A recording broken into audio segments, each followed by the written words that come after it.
Welcome to another edition of Taking It Back to the Streets. My name is Andy Michaud, and thanks for watching.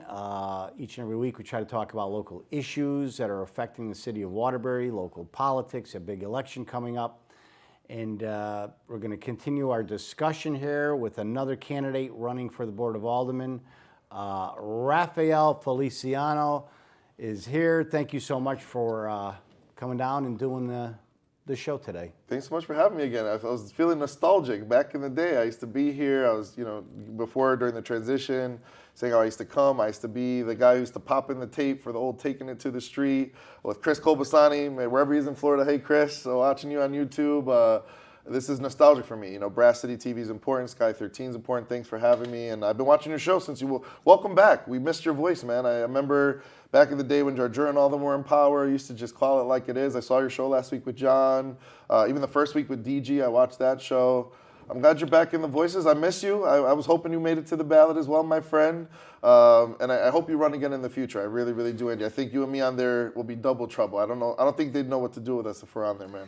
Yeah, I mean, I did. Quite honestly, I did think about that. I was going to call us Thunder and Lightning. Oh, I love that. I love that. But you now, got shirts. Which one are you though? Well, I think I'll be the Lightning. You could be the Thunder. Okay, good. But now we're just down to Thunder, which is you. But I'll do what I have to do on my end. Good. Doing some TV shows and trying to hold people accountable, which is the biggest thing. But it was a lot of fun back in the day. Yeah. You were a young kid at Kennedy High School. That's it. And I know, I believe it was Ron Napoli. He brought you into the fold, got you involved, and everybody was like, "Who's this kid here? Yeah. Who's this guy?" I used to walk around with a little business card that said I was going to be the first Latino mayor of Waterbury, and how's that working out? I don't want that shit. No, I don't want that stuff. Sorry, Al. You can bleep that out later. I do not want that. That's not what I aspire to be. That's not what I aspire to look for. But I loved it. I really did love politics, and I think who got me connected to Ron Napoli was Hector Arellano. Do you remember him? Hector Arellano and the Latino Coalition, Amparo Lopez.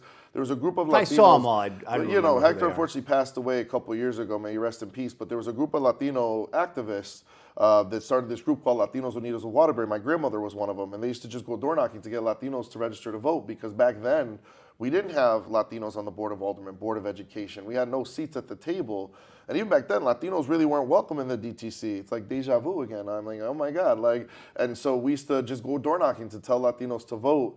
And I remember for the Ron Napoli campaign, a lot of people, history repeats itself. He was the endorsed candidate for mayor. And that was 2001, 9/11, 2001 was the primary. We lost. And Jarjura challenged, was a primary candidate, and the establishment went behind Jarjura. And, I remember crying at the Portuguese Club. Larry DePillo also ran. Larry DePillo ran too. It was a three-way race. Primary, yeah. That was a good primary. It was I think intense. Larry lost by 7 votes. I don't know, Ron came in third, I believe. Yeah. We got creamed. I was crying at the Portuguese Club that night. But that shaped me. It shaped me in Waterbury. And I was born and raised here. And I've always had the political bug. And I used to volunteer for Congressman Jim Maloney at 13, 14. Doing phone calls, and that's where I first met Kenny Curran. He was the finance director for former Congressman Maloney, and so I've been deep in it since 13, 14 years old, and even Sky 13 back then, now Brass City TV is a big part of that. And I used to do the election night coverage, so my job was to be to hustle, go with the big bulky cameras, go record. Yeah, hey, I'm with Brass City TV. Can we get an interview? And we used to have the big old press passes, and we'd interview them, and then we'd come back here, edit the tapes, pop the tapes in, and so yeah.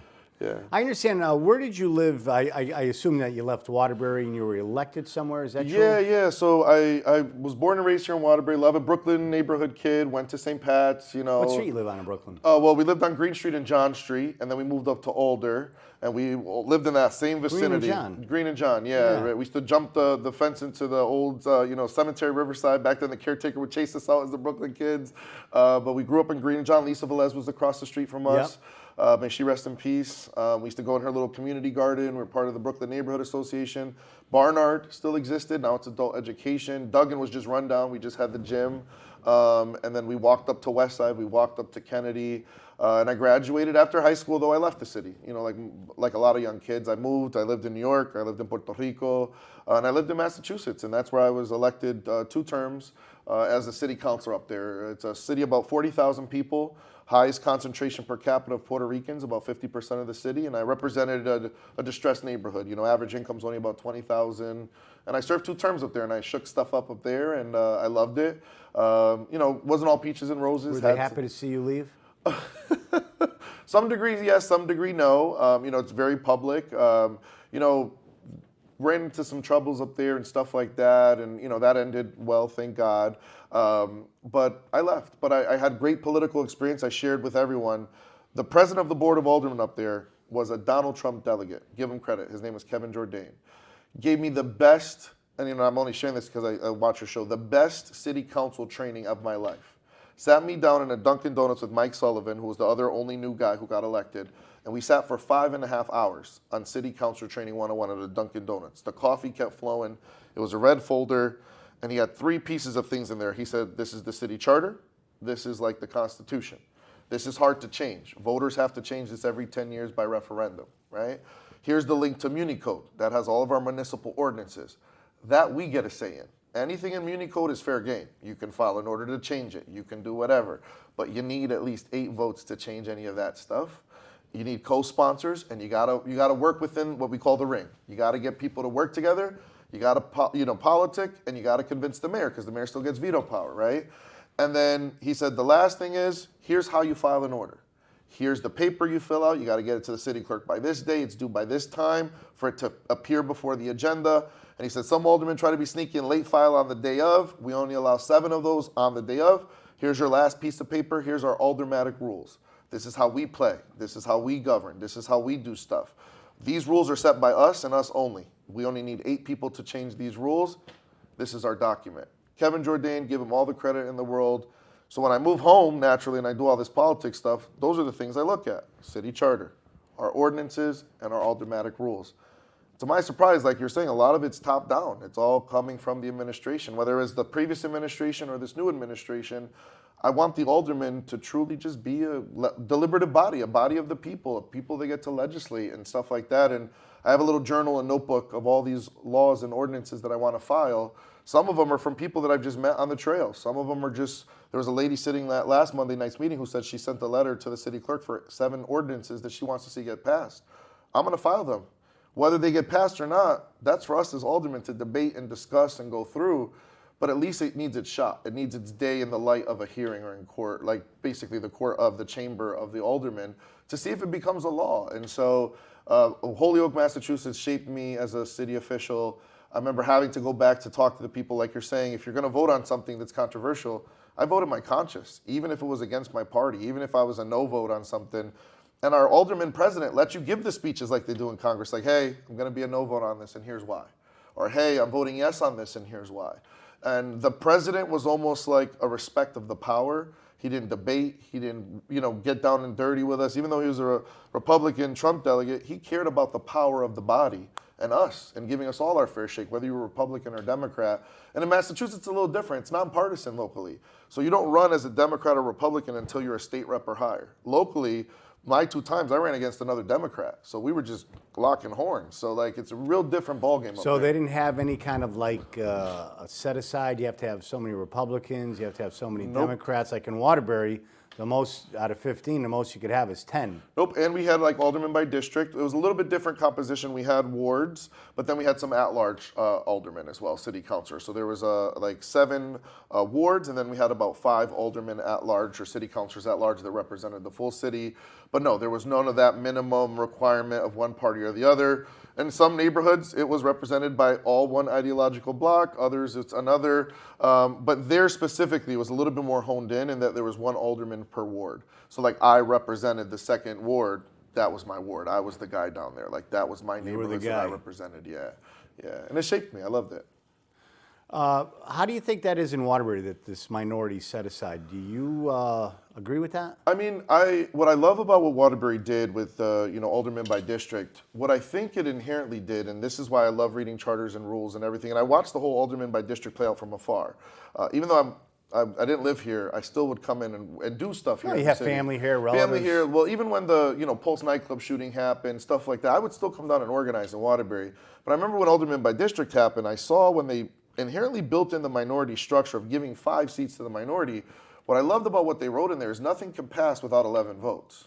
So if that minority party, like financial decisions or major stuff, if bonding, if the minority truly holds together, or even if a few independent-minded Democratic aldermen say no, you can't really get that past the finish line if 5 people just stand up and say, this is not a right call, or hold on, slow down on the play, because you need 11 to get that passed. It hasn't unfortunately been used. It's always like a 14-1 or 13-2. The mechanism hasn't really kicked in. And again, in the future, one of the proposals, because I feel like, and again, this is with all due respect to all of my people who are running with me, I've heard one aldermanic candidate say recently, I'm not going to promise you anything. I'm not going to make campaign promises. My thing is... He's saying that to who? To the public. Said it on their the Facebook voters. Live, the voters. My thing is, I'm not making promises. What I'm doing is putting policy proposals forward. I'm not saying that might happen or not, but at least let's kick it around. Let's get in there and start debating this stuff. One of the policies things that I want to change is actually having legislative committees of the aldermen. I looked at the 5 other major municipalities, New Haven, Bridgeport, Hartford, Stamford, right? Those cities, when you look at a city of our size, 100,000+ people, just like you're talking about the capital, the governor, right? You go and you think of Congress, right? You get a law, I'm just a bill, remember that? I'm just a bill. The bill comes to the Congress, where does it go? A committee, correct? The committee has jurisdiction, they debate, they edit it, they mark it up, then it comes before the body, they vote it out. All those other cities have, anywhere from 5 to 7 legislative committees. How many do you think Waterbury has? I know you know the answer, but how many? I don't know, 0? We have 2. 2. Intergovernmental and finance. Those committees... You know where everything else goes? Receive and place on file. And you know what that is? Just sits there. The garbage. It's done. It's a garbage pail. Correct. But those Receive and committees place on have file. committee members who are assigned to them just a finite number. Right. So out of 15, there's 5 or whatever the number is for each committee. We need more committees to then You know how many dole people out- did what you did? What? Look at all the other cities. You know how many people did that? I don't know. None. I don't know. Listen, Nobody but does that's why I that. do my homework. So I would propose... So you do your homework. I do. I looked at the aldermanic rules. I'm going to put forward on the December meeting, whatever the new body looks like, because I'm fighting to win. I'm going to sit there and debate our rules and say we need more committees to handle some of these things. We need a public safety committee that handles anything with police and fire. And guess what? They have jurisdiction over the police and fire budgets. We need a development and government relations committee that oversees things like the Palace Theater agreement that needs to be amended and reviewed since it hasn't been updated, right? Or if it is, if it has been touched, and again, I don't want people to come for me because sometimes they say, Rafael, you speak quickly. We've updated that. We've touched it fine. I only found the 2004 agreement, and that's what I'm using as my foundation base of knowledge. If there's an updated, corrected one, I will gladly look at that, right? But we need to create committees to have these jurisdictions. And for me, when I was in that other municipality, we were never allowed to take up any action items the same day they came before us. So what I've noticed in Waterbury is we get an ordinance from wherever, finance department, this Here it department, is, that let's department. vote. Here it is, but no, here's the catch-22. It comes in that day. It goes to the committee, but that committee recesses within that same meeting on that Monday. So they recess to that committee. The committee meets that day. They discuss and debate, and they vote it out. And it gets voted out from the committee the same day. They come back from recess. Within minutes. It's back on the agenda to be approved. I feel that we as aldermen should change the rules and update them. And that's something we can control. That's something we can debate. We can create more of a deliberative body to then have hearings. I heard you last week when you were saying we need to have workshops on stuff and say, hey, this is how things work for the public. Well, that's what John Murray was saying is back in Holyoke where you were, and the guy pulled you over at Dunkin' Donuts for 5.5 hours and gave you a good tutorial on what to do. And that's what John Murray was saying. We need that in the city. Almost have classes. Here, we're going over Robert's Rules of Order. Somebody talks, you don't jump up and start screaming, whatever. But that's why when I get in there, I'm not going to wait for a mayor and administration to teach us that. I'm willing to do that. And because I'm a part of a national Latino organization called NALEO, the National Association of Latino Elected and Appointed Officials, we can get them or other organizations. There's one in Connecticut that'll come in and teach the aldermen. We can have our own workshops. We don't need to wait for an administration to teach us our power. If there's just independent or like-minded people, and I think this time around, you're going to see that whether it's the Republican side or even for me on the Democratic side. And with my homework, I am talking with my running mate, Sandra. We're willing to shake things up this time, and I know people give her heat, but I'm going to have my girls back because she's running with me this time, to say we're willing to go in there and at least start changing some of this stuff to make the body more deliberative and really start pushing forward some of these small changes that can have bigger impact. Like, for example, we were just at this youth forum the other day, and two things that stick out to me is one, meeting times. Let's move them back to 7 o'clock.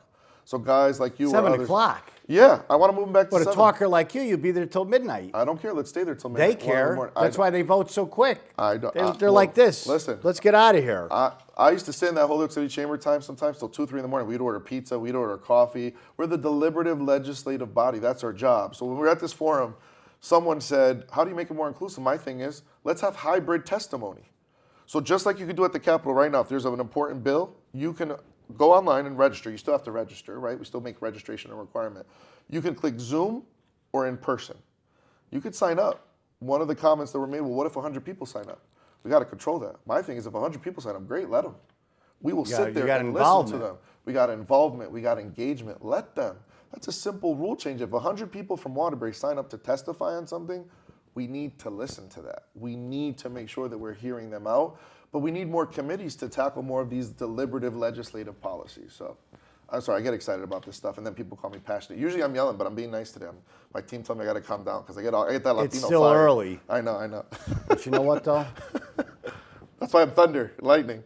You sound like a lot of trouble. All right, listen. They're not going to like what you just talked about because now you're going to start educating people. And that's the last thing they want is people that are educated because they go into these caucuses, blah, blah, blah, blah. They tell them whatever they want to hear, and there's no counterbalance. There's no, wait a minute, there's a different side of the story. Just like when I watch Dawn and Steve's coming out with all these different topics and these numbers and this paperwork and this and that. And I'm saying to myself, something's going on here. Correct. Either this guy's wrong, or they're wrong, or there's something in the middle, but there's never any discussion. You need to have a counterbalance. Say, this idea to buy Sacred Heart School on Wolcott Road is a great idea, homeless shelter, blah, blah, blah. All the other nonsense that we're told, and come to find out, none of it is true. But there was nobody coming in and say, wait a minute, here's the downside of what you want to do. And that's really what we need. And my biggest thing, again, and to your point, Andy, and I want to make it clear to any of the Democrats listening or anyone listening in the administration, I am not anti-progress. I am not anti the mayor. I'm not anti-moving this city forward. What I am is about accountability, transparency, and to your point, compromise. I come from a city, or this city, where back in the day, before alderman by district, I remember those aldermanic battles that used to happen in those chambers when Ron Nappi and those guys used to battle, when the aldermanic makeup was like almost half and half. You used to have to compromise. It's not always going to be your way or the highway. Right now, it's just whatever the administration, yep, I second, no debate, no discussion. Nothing. What I want to create is hopefully a culture where we debate, we discuss, and you just get to vote your conscience. You get to vote what you think's right and have the full facts available to you. If you get to vote no, and to your point, if everything's laid out transparently and we hear from our constituents, and I'll even share this, last week or the week before, they took a vote on the CHD homeless shelter behind, near the old Sacred Heart that burnt down. They're trying to rebuild it, and it's behind the mall. And, there was some debate or discussion, and they were mad at a Republican alderwoman for voting against it. And one of the voters said, how would you have voted for that, Rafael? I said, well, I would have voted it down. Oh my God, but you're a Democrat. I said, yeah, but I talked to the neighbors and residents in that district that I live, right? And as a Latino man who's from the hood, who's raised in the hood, why do we always concentrate with our zoning laws, poverty in Latino and Black neighborhoods? Why do we always have smoke shops and liquor stores and art? Put that homeless shelter on Highland Ave. Put that in Bunker Hill then. If we need so much homeless shelters, put it over there then, right? Let's have that discussion. Is there any open lots over there? It'll be a different discussion then. Then you'll hear from the neighbors and constituents, right? And I'm going in there saying I'm good trouble. I see myself like an AOC. I see myself like a Bernie. It doesn't matter what's right and what's wrong. I just want the facts. I want to be transparent. If that means calling out my friends, it's easy to stand on the side of, oh, this is right, this is great, I'm with you. But if you're wrong, you're wrong, you're right, you're right. And what I tell people all the time is, we don't do ourselves a service as Democrats when we create and allow opportunities for the other side to say we're not being accountable and transparent. I'm committing, and I don't care if it's a promise or not, I'm not going to go into caucus for those 2 years. When they caucus, I'm going to sit my butt in the seat behind the chamber. I'm going to wait for them to finish. Because if I have any questions, I'm going to do it on the mic, on the public. I don't care how long it takes. I'm going to sit there and ask it in front of the public. And you best believe I want a paper, a backup, a proof, and I want it to be in front of the mic, in front of the TV cameras, in front of the public's view, so that everyone knows exactly what Rafael asked. And I don't want to see, with all due respect, just the mayor get up and tell me this is how it is. I want to see it from the department head. I want the proof. I want the paper. I want the meeting. If not, it's a motion to table until I get that proof, and then I feel comfortable voting on it. Wow. Now I know why you're really not part of the group over there. I know, I get in you trouble. Get you and Sandra running on your own. Why is that? So this is what happened. Great question. And this I goes, saw your speech. I mean, I didn't know who you were until somebody told me, but I saw your speech at the town committee that night, and I said, oh my God, who is this guy? Yeah. So since I moved home, Andy, and I'll share this, I started the Afro-Caribbean Cultural Center. I started Palante Theater. I'm a big theater guy myself. When I came home, I truly, to some degree, had no intention of getting back in the political arena. I wanted to stay in the nonprofit, in the arts and cultural side of things and fighting. I came really quick to see in this city, when I would go for a permit, we started the Puerto Rican Day Parade and Festival, right? We started that as a group. Puerto Rican Day Parade and Festival, the Cultural Center, all this stuff. Every time I would go to someone and ask for a permission or this, have you talked to the mayor's office? And that was back when O'Leary was in his last term, right? His last year of his term. Did you talk to the mayor's office? Did you talk to the mayor's office? What do you mean? If I need a permit, I should be able to just go to that department, file to get my permit, that department head should review it and approve it. Why do I have to go to City Hall to have a meeting with one individual to get an approval on something? That is an antithesis. Sounds like a king. No King's Day. They did not like me when I showed up to No King's Day. No, they didn't like you. And I said, listen. I could tell. I could see why people don't like you. And all I've done is... I love it, though. Since Thank God you're here. Since that moment, what we've We done need is... somebody that opens their mouth. You got great ideas. I don't know how far you're going to get, but you got a lot of nice ideas. But I'm not going to stop because it's a movement. So we got together about 10 or 12 of us, and we did face plant, to John Murray's point. We got 12 to 15 people who have never run for office before. And we tried to go out and get signatures to primary the whole slate. We didn't make it. We were short in some districts. 2 of them, we were close. We were only short by like 20, 30, 40 signatures. Close, but no cigar. Right? You're only as good as when you get on. And that's okay. But those people are still connected. They're still engaged. And they're hungry. And right now the DTC election's coming up. So for anybody listening, if you're interested in running for Democratic Town Committee, to get on, the only way you can get on is by primary. Because again, nobody's teaching. But I'll tell you, the only way you get on the Democratic Town Committee is you have to run. You can pull papers starting in November, December. You go down to the Registrar of Voters office. You have to run with at least 3 to 5 people. Anybody could run. And the DTC just voted to increase their seats from 65 to 85 in all the districts in the city. So now we're going to come, our 20, 30, 40 people, we're going to run. And we hope that the same establishment people, if they still want to run and beyond, they run. And we want members of the public who aren't a part of our movement to run, to change the way the party runs. And I did sit down when they tried to say, Raph, but you didn't sit down with us, you didn't talk to us. I did. I had a meeting with Kenny Curran at Grand Street Tavern a year and a half ago, where I sat with down and I laid out my issues and problems with the party. And I said a couple things. One is, where's our website? Where's our Democratic Party website? The answer I was told was, well, I've been talking to the state should pay for it. I said, there's 50 members of the DTC. You're telling me not everyone could chip in $10 and we can't pay for a website through Wix? It's cheap, it's affordable. What do you mean? Yeah, but if you have a website, you might end up educating people. Correct. And that's the last thing they want. Correct. And so then when we dropped our website, we dropped that we were running, now they have a website, right? We changed our logo, they have a new logo. And it's great because competition breeds then movement. And so we are part of this movement called Waterbury Dems because again... And they don't like it. I mean, it's not that they don't like it, they're just uncomfortable because they feel... and they can't control you. And the narrative that they're saying that I've heard is that we're tearing apart the party, right? And my thing is, if we don't fight for the people, we're going to lose the party. Right? Because again, with due respect, my cousin's out there with Dawn and the Republicans. The Democrats only lost by 571 votes last time in the local municipal because there's nothing exciting local people to stay with the Democratic Party because, like to your point, it doesn't matter if they're protesting Trump on Monday. For the last 12 years, it's been Democratic control in the city. And if you're from the hood or in the Latino or Black communities, nothing's changed for you here. Nothing. Nothing. So for us, it doesn't, it's the same administration locally. We have to do policy changes and things to get the people involved. And so for me, that's what the movement's about. It's about educating, getting other people involved. And we've seen that. We've seen an energy. We've seen young people getting involved. We've seen people of color. Our slate was 90% women of color. 90% women of color. It was just 2 or 3 guys that were running on our slate. And they're going to keep coming back for more. We're looking already to 2027. We've had people reach out to us saying they're interested in running for state rep next cycle. Like, this is going to be a movement. We're not going to go away, and we're going to keep pushing the Democratic Party to be more transparent and accountable. And, you know, on the other side, my Republican friends, they know, like, I am Thunder. I'm going to be a crazy progressive in a good way. So not all the times will they love me, but at least I'm willing to sit down and have a conversation. And I don't view anyone on the other side locally as my enemy. The coolest thing, and, you know, I love Don Mariano in the sense that, you know, I kind of coined this phrase where I said, listen, potholes have no parties. On a local level in Waterbury, and I love what you did when you were running. Hey, there's a pile of sticks here. Call the city. Let's get this done. And They came out. And they did. Listen, and I do give credit where credit is due.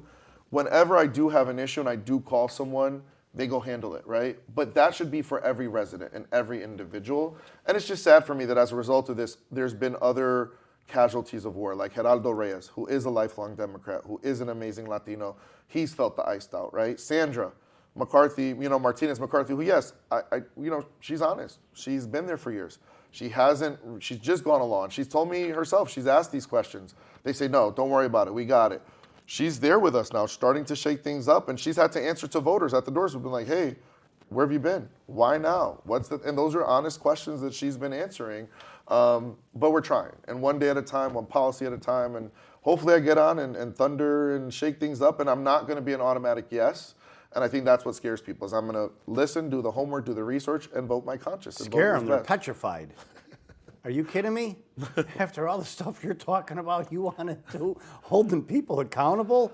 Are you kidding me? Listen. That doesn't work over here. It has to, though. It has to. Something has to change in the city. It does. Well, it really does. I mean, if you look at the city, I mean, you know, you could look at bad, you could look at good, but as far as the good, I mean, there's not much. Yeah. I mean, it depends how you look at it. I mean, I saw the mayor the other night, Pernaruski, on with Tom Hill, and he talked about a lot of different things that were positive, and I think he needs to do more of that, showcase the good. You just can't have people coming on TV saying, you know, this is bad and that's bad. You need to show the good side, but the stuff that you're talking about, you're going to scare the bejesus out of them. But you know what? Let's talk. Hey, you know what? You know what you remind me of? Who? With that smile? Who? I see him doing the broadcast there with the Major League World Series.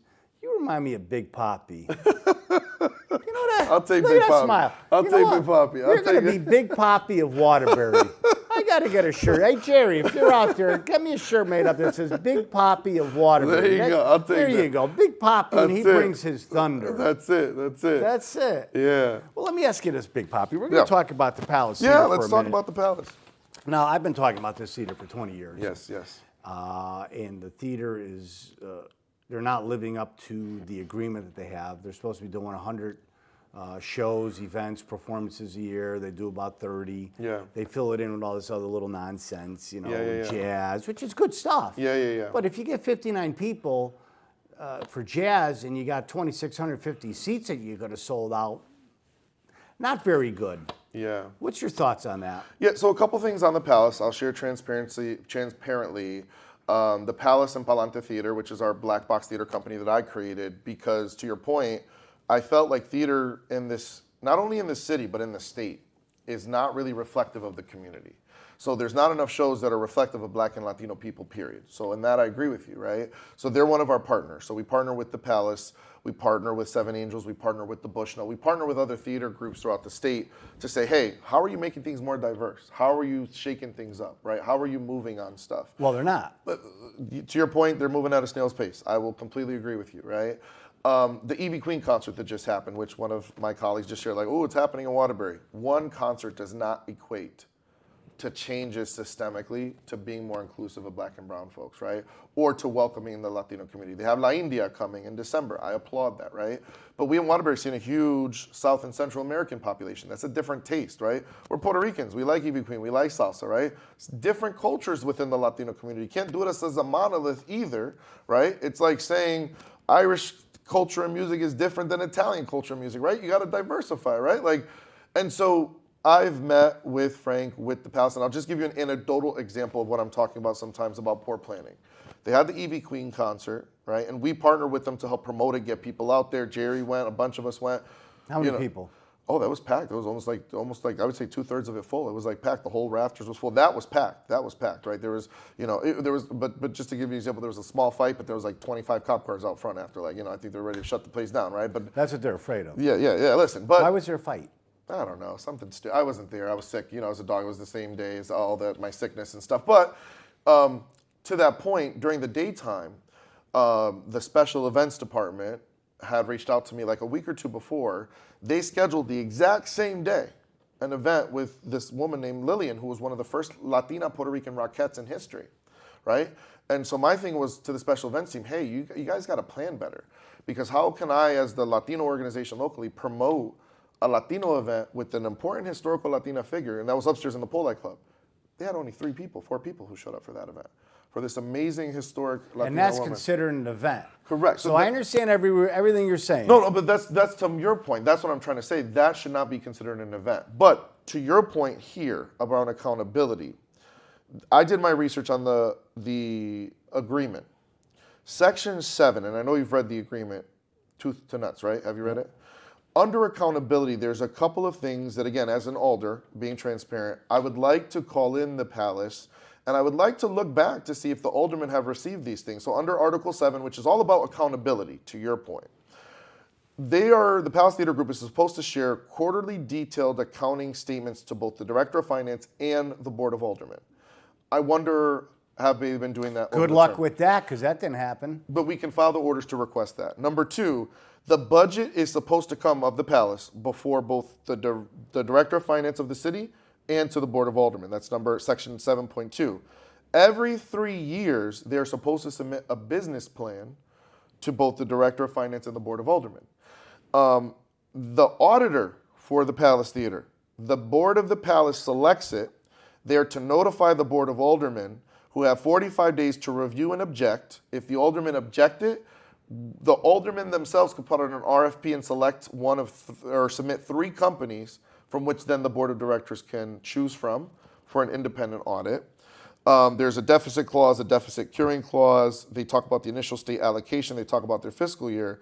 But this is the most important part to me.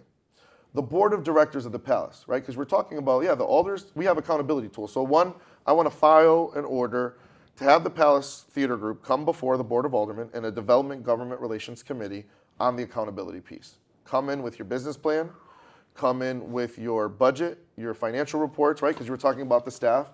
I'm interested to see who we're paying and at what levels, because for me, and this is with all due respect to Frank and his staff, and I do like them. I'm going to make that transparently clear. But this is where I challenge most theater companies and groups. If your staff is predominantly of not the same culture and ethnicity background of the shows you're trying to book, then you're never going to get the culture. And that's with all due respect. Lily White. So that's my point, right? If we put out, or if someone's leaving their position or role, why don't we get someone who's Latino or Black? And to your point, there's a beautiful Black community here in Waterbury. And to your point, Samina De Laurentiis just retired at Seven Angels. I can tell you, Seven Angels is making a big play and pitch with Samina and that leadership change. They just did a gospel concert, packed the house, 300-400 people. They've reached out to me. They want to pack it with Latino salsa bands and everything like that, because they see the need to build that culture in there. But specifically around the board of directors, 20% or 5 of the board of directors are appointed by the mayor. 2 board of aldermen from different parties are on the board of directors. Right now it's Sandra, my running mate, and trust me, her and I've had long conversations since you started this show about, hey, what's going on? Hey, my boy's talking about the palace. You're on the board. I need to know what's going on. And Mary Grace Cavallo. But here's the problem with the current language. It says that the 2 aldermen are chosen by the mayor. The aldermen should be choosing who their representatives are on these boards and commissions that represent them, because we need to appoint people who are going to go in and So what do ask you these mean, questions. the Democratic alderman choose a Democratic alderman to be on the Or board? whomever. Republican alderman pick one of themselves to be on the board? Who's going to be independent, like-minded, go in there and ask these questions, because they get 2 seats on the board of aldermen of the Palace Theater Group. Right. So Did you see the rest of the board, how it's made up? Oh yeah, but 2/3 of it are out-of-towners. they are appointed. 20% or 5 of them, 20% or 5 are appointed by the mayor of the city. Yeah. So the accountability piece comes back on twofold. What I want to know is, I'm going to file the other order, Who from that list was appointed by the mayor of the city?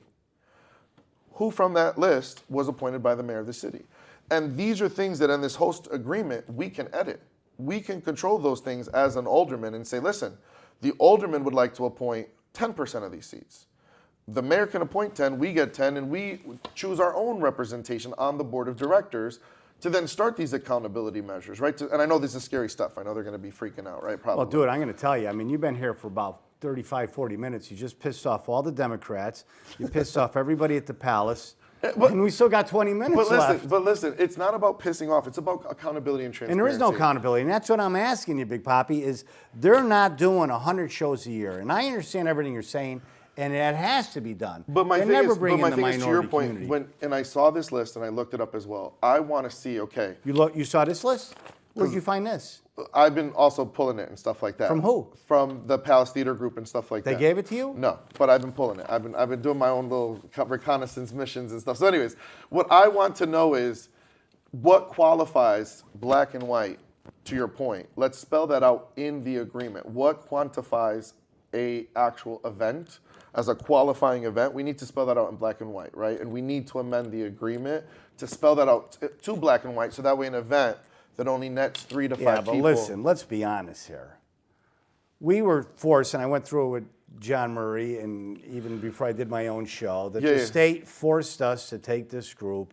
They're supposed to be doing 100 shows a year, events, whatever you want to call them. Correct. And because Mike DiGiancarlo, he said, well, one paragraph says events, the other says performances. So in Frank Tavera's mind, events meant to him anything. So you could have a tour of 8 people. And that's considered an event. So he took advantage of us, and this has been going on for 20 years. But with all due respect to the council president, to the alder president, that's where we as alder can step in. If it's vague. I know, but listen, we've been 20 years with this nonsense. No. It'd be like you hiring me to work 5 days a week, you pay me a salary, and I only show up a day and a half a week for 20 years. Do you keep me? No. No. Okay, then. Well, that's what we want to hear. I'm not sugarcoating. And even before then, we still need to clarify the language because, again, one of the other. Listen, you can clarify anything you want. When you put it in front of lawyers, you got black, you got white, it comes out as gray. It's always gray. Well, this could have happened, that meant this meant that. No, you're absolutely right. The other thing I worry about on the other back end of litigation side is if it's not clarified beforehand, right, or going forward, when we sit down, right, if we don't clarify it beforehand, it's that ambiguity. Well, technically that counts as an event. Whose definition of event is correct? Yours or theirs?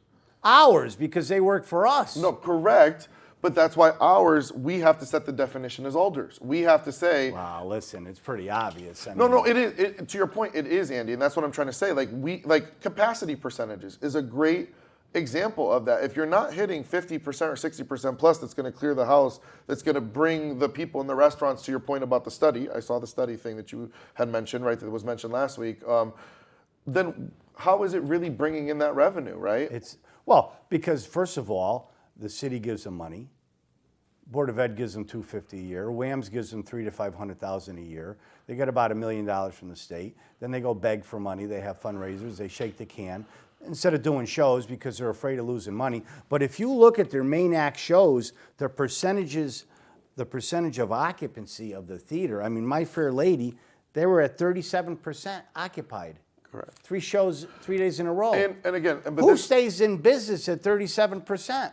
I don't know if you have Dear Evan Hansen. They have 30 people that work there. No, listen. 30. Do you know how many shows they have here, events that have less than 30? Do you have Dear Evan Hansen on there, on your feet on there? Have what? Dear Evan Hansen, the shows that I'm mentioning, or no? On your feet? Enhancing? Dear Evan Hansen, they're Broadway shows that they brought. When was that? This is 23, 22. So no, this is 23, 24. So yeah. I also think it's in the selection of shows. And again, I'm not totally trashing on them as well either, because I also think... I'm counting on you, bro. No, listen. I'm really counting on you. I said if there's anybody in the city to turn things around, we've been discriminated long enough. And it's not just black and Puerto Rican discrimination. It's white discrimination. They don't like blue-collar people. They don't like rock and roll. Theater people like theater. Yeah. They kind of look at everybody else as rock and roll, salsa, R&B. They're not into that. Yeah. What I will say is this. I completely agree with you in the sense that we have to hold people accountable to the agreements we have, and we're not doing that. We're not, right? And again, to your point, Would you push to remove them? if they're not following the things and we have that spelled out, yes, because right now there's Yes? no accountability. Yeah, if that's the case, then yes. That's what we want to hear. I'm not going to sugarcoat and mince words. If you're not following or meeting the expectations of our agreement, then you have to be removed, right, as an operator, if you're not following the guidelines and rules. But we have to have hearings. We have to have transparency. We have to call them in.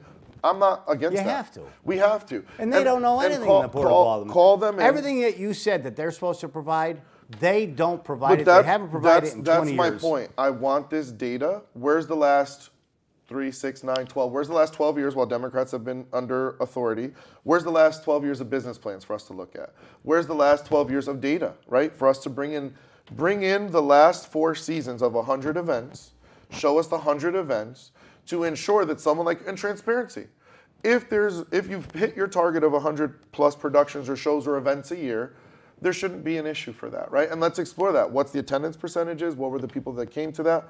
It's not a negative thing. And again, we all face scrutiny every day, and that's exactly why. The voters, if I'm not doing my job, take my butt out. Vote me out. That's exactly the point of accountability and transparency. If I'm not sitting in that seat, if I'm showing up late, if I'm not voting on the hard pressing issues, vote me out. So for anybody, if you're not, and that's why we have accountability tools. But again, you have to do your homework. You got to look at the contract, read these tools that they gave us in place. But who's exercising these as aldermen? When has the alderman ever called the Palace Theater Group in? Never. For a hearing? Well, the Palace Theater does come in and they do their dog and pony show, No, but and then they cry, and for an actual- Live Nation and the 60-mile rule. You talked to Frank Tavera, right? Correct. And I'm well aware of the 60-mile rule. He's but Mr. Excuses. but He's what got them all. What I will share anecdotally, and again, I haven't been able to talk to Frank about this yet. The Evie Queen concert that just came up. I got the statewide coalition of Puerto Rican Day Parades and Festivals to help promote it, right? All the statewide Puerto Rican Day Parades and Festivals. And we were trying to coordinate to do a VIP reception for those guests that I brought in from out of town because they were helping to promote and sell the tickets, right? Hey, here's a little discount code. You get like 5-10% off, right? Like nothing major. Like Sure. And I said, hey, can I host a VIP reception in one of the rooms upstairs for these out-of-town guests before the show to feed them, right? As a thank you for the work they've just done to help promote your event, right? And again, I wasn't dealing with Frank directly. I was dealing with the marketing woman who was nice and then the sales and catering team. I'm going to pay for an outside caterer to come in to connect them with a Latina caterer. Our organization was going to pay the $1,000+ for the outside caterer, right? So if we're eating that cost, we're thinking we're going to partner and they're going to get us a room. We'll set up the caterer. Frank and the crew could come by, say thank you guys for helping us promote, right? We're getting closer to the day. We get slapped with, they hit us with the, okay, well, here's the bill for $1,000 to rent the room. I said, what are we paying $1,000 for? If we're paying for the outside caterer and we've helped promote this event, you know what I'm saying? And so my point to that was when I said, hey, it's exuberant. We're not going to do it then. If we have to pay $1,000 for what? When I looked at the fee, it was to pay for the staffing and cost. But they just did an event earlier with the Lillian woman. Like I said, they had 3 people at it. So you just had an event that had nobody at it. The room's empty. Let me tell you something. That's a bunch of bullshit. It is, because they're already all paid. They're on salaries. They're all on salary. But that, to my point is, they're already there for the concert that day. I just wanted a moment to thank all of those statewide partners for helping to promote the tickets for that day. No, I know what you want to do, and they should have let you in. Nelson, thank God. Here's the room. How can we help you? All for nothing, because you know what? You're happy, and you'll want to do it again. But that's not the logic over there. We did our Black and Latino 30 Under 30 event there 2 years ago. We didn't go back, because when we went and we did it there, the bar staff, for me personally, this is my personal story with them. I've hosted tons of big events throughout my time, and I've been an event coordinator person before. And if you're the host of the event, and you sign the contracts and you're paying the bills, you can leave an open card. You say, listen, if you're the host, and I've done it at the Marriott, never an issue. Here's my card. Any drinks that I come to, just put it on my card. You leave the tab open? Yeah, right? You leave the tab open. You only swipe, because I used to be a bartender, if you think someone doesn't have money on their card. They swiped my card 33 times throughout the night. They kept swiping my card, right? And then we had another incident in the back where the honorees were lining up in the back because we used the front lobby area. The security guys came and were like on top of our team, on top of our people. And we're like, what are you doing? They told us to watch to make sure nobody runs on stage. they're just lining up before they get their awards. Like, so it's also on how you make the Guards people feel. at the palace? Yeah, like security guards in the back area. So, Because you're a bunch of Puerto Ricans. but what I'm saying to that is, and I did try to reach out afterwards proactively, and to Sherry, to the marketing team, to say, hey, we didn't have the best experience. We would like to provide feedback on ways you can make people feel more welcome in your space. Feedback is get lost, don't come again. We don't need you here. That's the feedback. Yeah. So We don't need you. You could tell by the way they helped you. They didn't help you. So those are but what I'm trying to say with that is, if those are the kind of experience I've had anecdotally as a leader in this community, because we didn't do the VIP, I was sick as a And dog. you're good with them. I didn't go, and I do. I have respect for them, and that's what I'm trying to say. And that's why people kind of get mad at me, because they're like, oh, but you don't have to say that. If I'm not willing to hold my friends accountable, then what does that say for us as a city? Because I'm not So afraid. you saying once you get in, I should hold you accountable? You should. You should. You should You'll come invite me back on? You should call me back. Well, no, And- what and- you got- what and you if should you're do not is your happy own with a show. vote, well, me and Sandra have been trying to do ones on Sundays, but I still want to be held accountable. If there's a vote I'm ever taking, you have my number. Say, hey, Raf, come talk about this. I'm pissed. I'm mad. I'm mad. I want to talk to you about it. You told me it's going to be different, and now it's not different. It's different. I want that because I am going to try to be different. I am going to try. And There's there's going got to to be be some votes different. that That's exactly what we need. that is what we need. And I want Are you to hold me kidding me? accountable. And if I'm not, vote me out. Support the next guy who challenges me. Al, how much time we got left?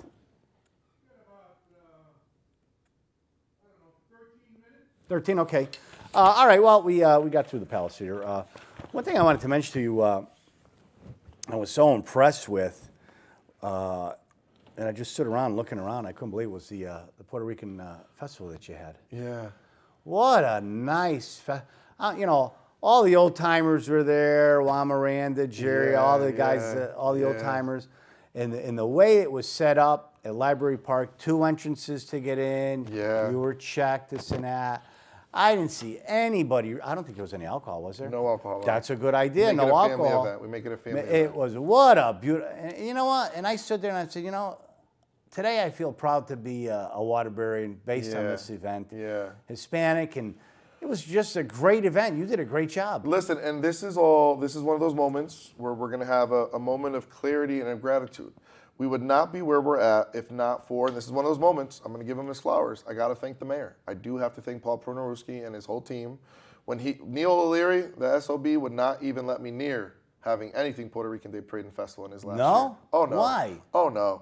I remember when I was a kid, Hector Arellano and us went after the 1999 parade when they tore all the bricks up on the East Main Street. I remember that. I I remember almost that ran over the meeting. cops. I remember going into that meeting, and O'Leary was the chief of police. 99? 99 was the last one, yeah, before we started you, our 13? stuff. Yeah, 13, 12, Jeez. yeah, on the streets. But I was with Hector Arellano. We were in the police chief's office with then Mayor Giordano. And O'Leary slammed his fist on the table and said, as long as I run this town, there'll never be a Puerto Rican Day Parade and Festival so long as I live. And, Why? And because he was mad. He blamed it on us, and whatever. When we started this movement to start the Puerto Rican Day Parade and Festival, it was a lot of resistance. In this aspect, I do have to give his flowers. When Paul came in right away, no objection. Like, this is one of those moments where he said, it just makes sense. I don't understand why we don't have it. Like, here, like, and his team, and I got to give Ali, who works in his office. Joe Geary. Like, they met the department heads, like, the police, the fire, the board parks, like, they truly have, and I give flower and credit where credit is due. This is not political. They have really made this experience what it is. Yeah, at the beginning we had to ruffle feathers. I even challenged my cousin on it. I remember the first year when O'Leary was in office, they sent Vic against me on the news to say wait 5 years and stuff like that. And but we Vic? we collected 3,000 signatures. They let him out too early. Yeah, they did. They did. Now they got to deal with the 5,000 rat. signatures. But this year was really nice, and they finally let us have Library Park. We wanted to show. It was great, wasn't it? It was beautiful, and the parade came right into Library Park. Now, I mentioned it, I don't know if I mentioned it with Murray or what, but wouldn't it have been nice that you had got your parade, the festival, then that night you go to the palace and you have a show? Correct. Could you imagine everybody marching down the street, go to the palace? And in this, I do give them their flowers. We've been trying to coordinate that with Frank and the team. So we're trying. So we're trying to align those stars. You'll probably get it done within 10 years, I guarantee you. I know. Maybe 20, it's but you'll get it scheduling. done. But I do that. That is why, and I have to give credit where credit is due, Andy. That is why, if you notice, they have brought a Latino artist the last 2 years during Hispanic Heritage Month-ish. So I do have to give them credit. They did hear me when I said that. And I listen. I told you, it's going to be fair on both sides. I did tell Frank and them, hey, listen, because they were bringing like Latino artists like towards November, December. I said, if you bring it during Hispanic Heritage Month, it's going to draw like a lot of Latinos in the region. And same thing, I said, listen, similar, if you can plan it, if we can make the festival and parade weekend a weekend in Waterbury, kind of like the old school, Waterbury festivals where we can start on Friday and Saturday for the Puerto Ricans, and then Sunday, there's a big Puerto Rican population who are Christian. I would love Sunday have to a be mass. the Christian night. Right. You do the mass. You don't have to charge people $200 to get in. No, but let the Christian community mass. have the mass on the stage. Let the Christian community take over it on Sunday in the future. In the afternoon, do presentations. Yeah, do presentations, do Christian bands and music. So the honor Christian people. There's still the food there. There's still the booths there. Same thing in Black History Month. Correct. Why not? Correct. I go on every single year I talk about it, and it's the same story. So we hope, we're waiting. Our committee's starting back up again now in November. We take a couple months off to breathe, and now we're planning for 2026. We hope for it to be in September again, and we will re-engage and meet with the administration. I hope they still love me. I hope they're still willing to meet with me after. Not after this show. Causing a lot of trouble, dude. Big Poppy's in town. Big Poppy's in town, Big Poppy of Waterbury's in town. Thunder and Lightning. I want to see that show. Maybe we do that after the election. We do like once a month, Thunder and Lightning. Just cut loose. They'll never let me back in the chamber. Raph, you can't go on there. No. You and Anthony are going off the rails too much. Yeah, good. That's what they need. You got to wake up the dead souls in this town. Are you kidding me? It's too much. It's been like this for too long. Yeah, and for me, it's also talking across the aisles. Like, I don't view... And I've heard the Democrats make this assault on the Republicans of, they make fun or, they pick fun. But I can tell you, and I'm not going to throw them under the bus. I've heard my own Democrats within the Democratic Party poke fun at Republicans and say nasty and mean things behind closed doors. Of course, it's like, politics. It's politics. Waterbury. That's why I say, but if you don't have a thick skin, if you get in this game, you have to. How many things do they say about me? Got a thick skin. Listen. And what I share with people, and that's what I said at the DTC.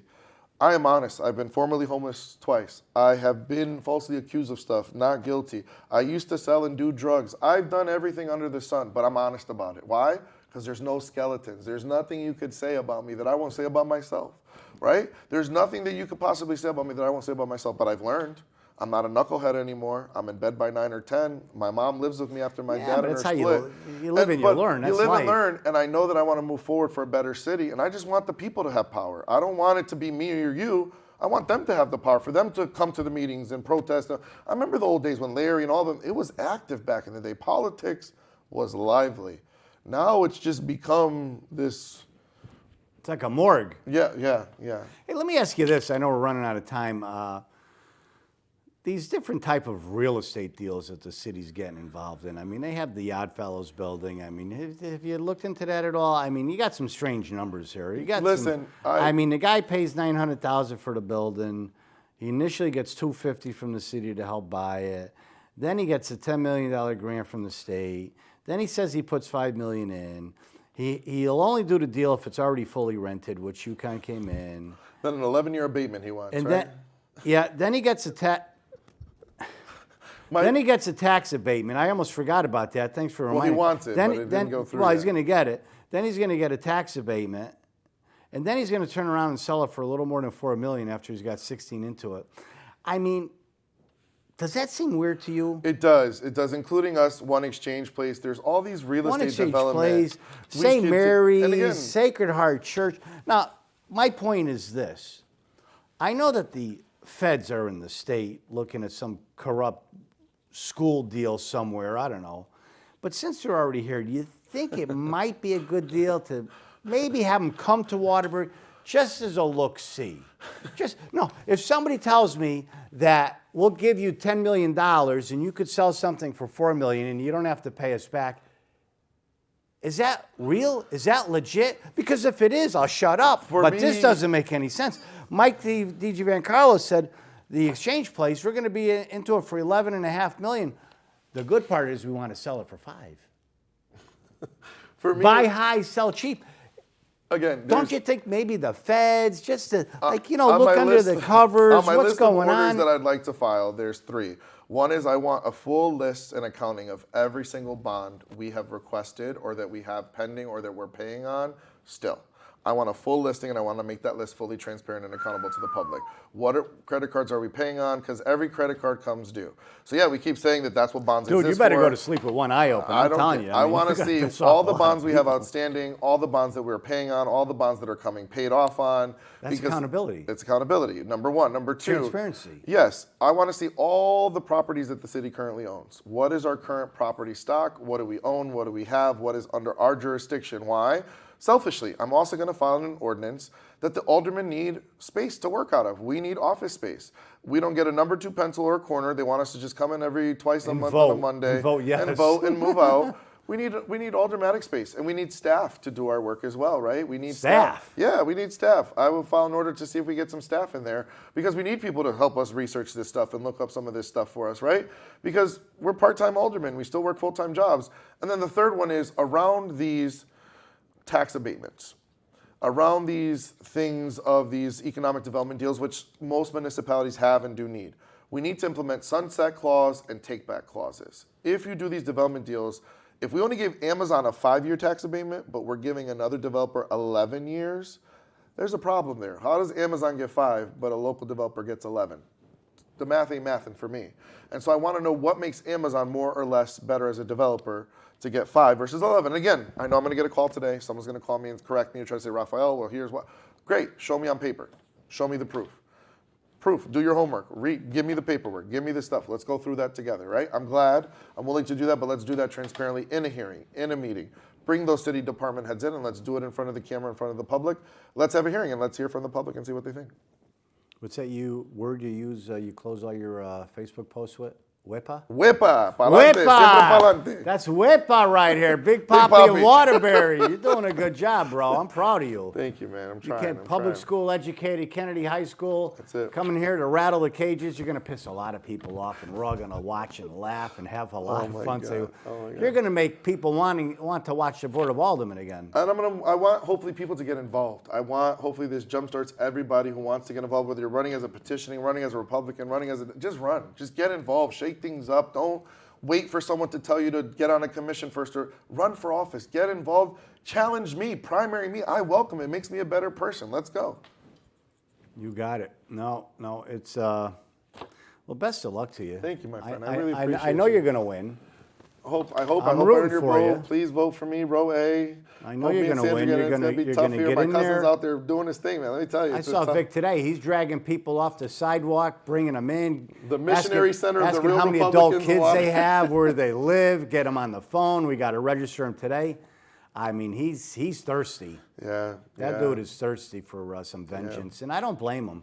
Yeah. But, it's the Hispanics in the city. If they're able to come together, whether it's this time or in the future, come together, things will change and change quickly. I agree. Completely agree. As Mayor Giordano said about Reval years ago, it should be done and done quickly. Why are we keep putting it off? But what I will say is the Latino community is actually, we are talking for the first time. We are playing nice. The nonprofits, the leaders. Good. We are for the first time, and I'd say a long time or ever, we're actually across the political spectrums. We're all communicating. We're all trying to have kumbaya peace moments. When that happens, watch out. Because it's not about ideology anymore. It's about us coming together as a community saying, wait a minute, that's not right. Where's our seat at the table? Where's our stuff? So more to come. All right, Rafael. Big Poppy of Waterbury.